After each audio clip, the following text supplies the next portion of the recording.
कथेचे नाव आहे soft corner भाग 1. आई, झाली का तयारी? मी स्वयंपाकघरात डोकावत विचारलं. अगं हो हो, जरा धीर धर. सगळं झालंय, फक्त सेट व्हायला फ्रीजमध्ये ठेवलंय. थोडा वेळ लागणार ना? आई म्हणाली. आई, म्हणजे ताई किती खुश होईल ना? मज्जाच. तिची रसमलाई, आहा हा, तिची मोस्ट फेवरेट डिश, आणि ती पण तुझ्या हातची. प्रेम कुठून कुठून भरलं असेल ना त्यात, मी नाटकी स्वरात म्हणाले. आई हसली.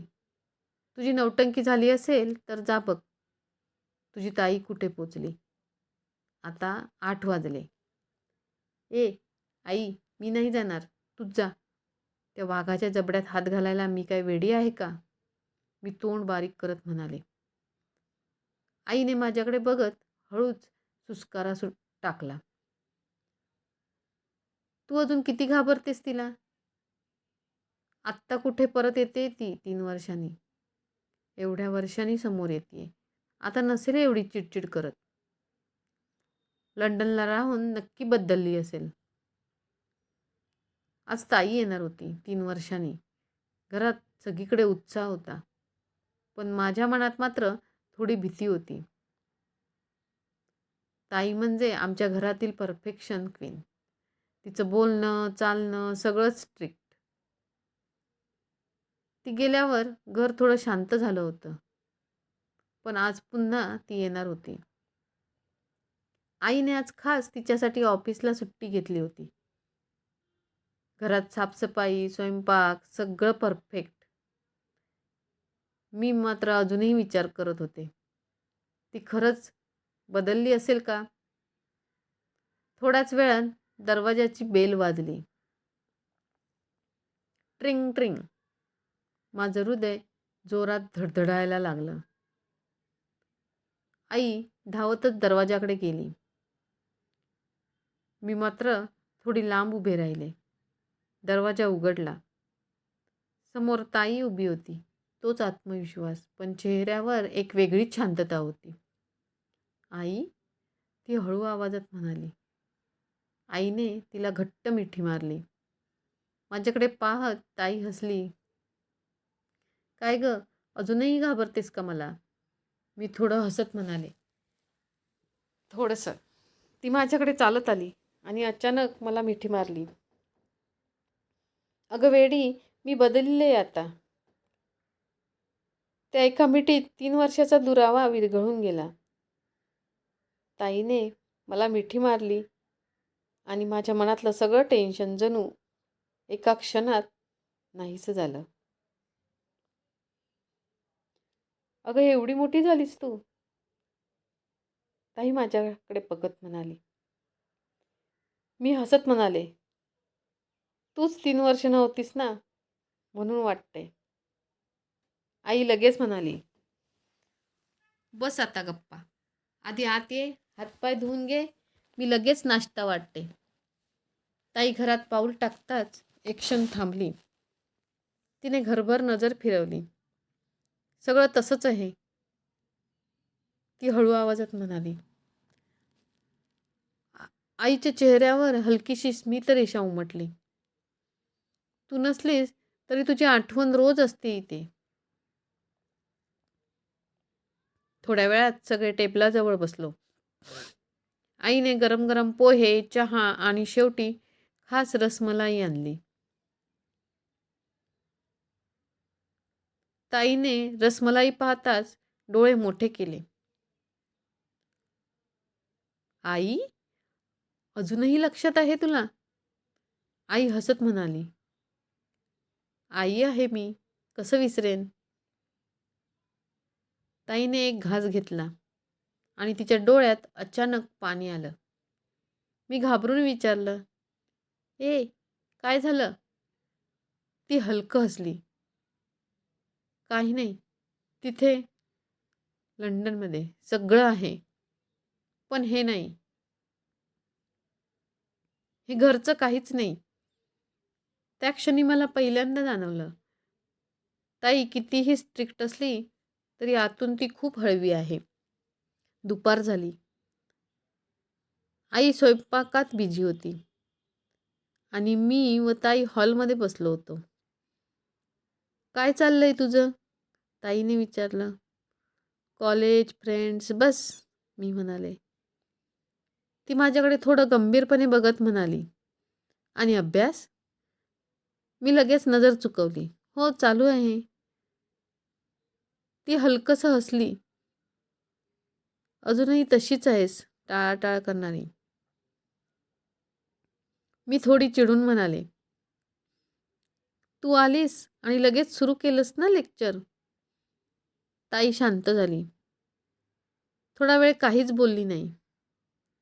मला वाटलं आता पुन्हा ती जुनी ताई परत आली. पण काही क्षणांनी ती हळू आवाजात म्हणाली, सॉरी, मी तशी नाही बोलायची आत्ता.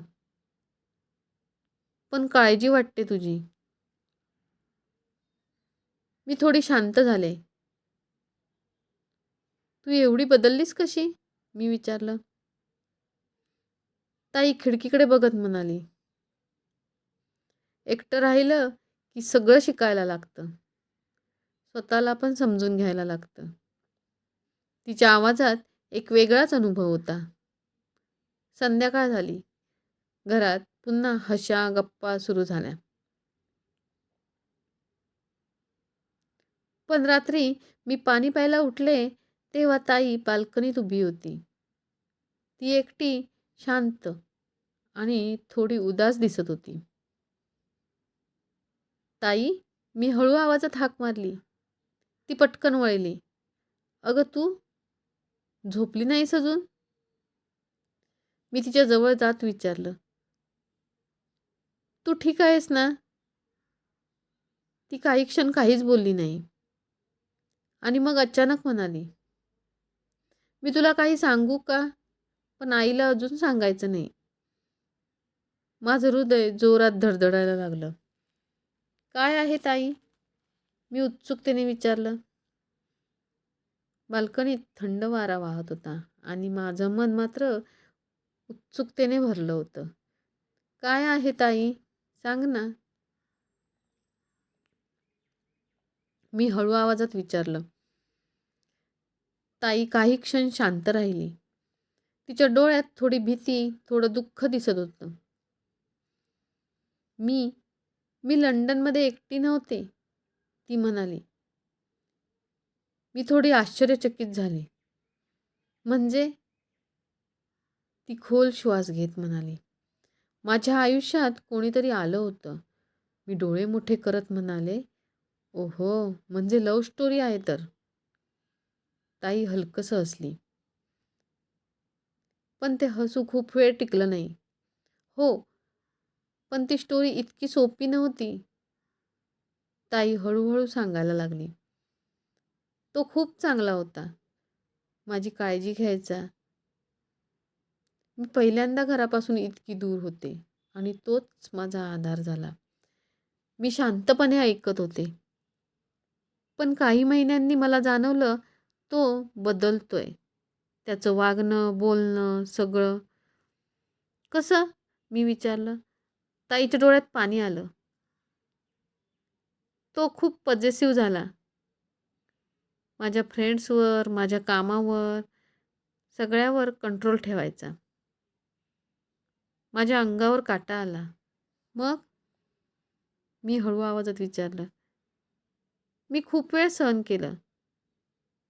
कारण मला वाटलं प्रेम आहे, ठीक होईल. ती थोडी थांबली. पण एक दिवस मला समजलं. प्रेम म्हणजे कैद नाही.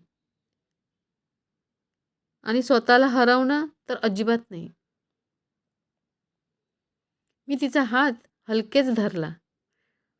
मग तू काय केलंस? मी विचारलं. ताई डोळे पुसत म्हणाली, मी सगळं संपवलं आणि स्वतःसाठी उभी राहिले. त्या क्षणी मला माझी ताई खूप मोठी वाटली. फक्त वयाने नाही तर मनाने. पण तू आईला का नाही सांगितलं? मी विचारलं.